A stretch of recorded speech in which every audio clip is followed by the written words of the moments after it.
Hi friends, எல்லாம் நல்லா இருக்கிறீங்களா? ஓம் ஸ்ரீ சாய்ராம், ஓம் ஸ்ரீ சாய்ராம், ஓம் ஸ்ரீ சாய்ராம். நம் சாயன்பர்கள் அனைவருக்கும் வணக்கம். நம்ம இந்த பதிவில் என்ன பார்க்க போகிறோம் அப்படின்னு பார்த்தீங்கன்னா, நம்ம சாயப்பாவை ஏன் அப்படி சாயப்பா அப்படின்னு கூப்பிட்றோம் அப்படிங்கிறோட அதனோட மிக சக்தி வாய்ந்த அந்த பேர் எப்படி சாயப்பாவுக்கு வந்ததுங்கிறத நம்ம இந்த பதிவில் பார்க்குறோம்.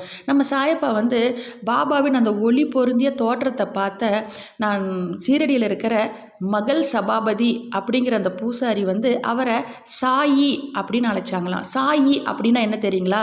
பாரசீகத்தில் சுவாமி என்ற பொருள்.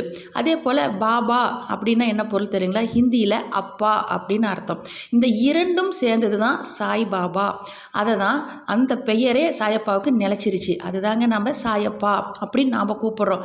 அதனால் நம்ம சாயப்பா அப்படிங்கிற அந்த சொல்லுக்கு எவ்வளோ ஒரு சக்தி வாய்ந்தது அப்படின்னு நீங்கள் புரிஞ்சிருப்பீங்க. இதனால் இதனோட பொருளை தெரிஞ்சு அதனோட பலனை பல மடங்கு நீங்கள் பெறணும்.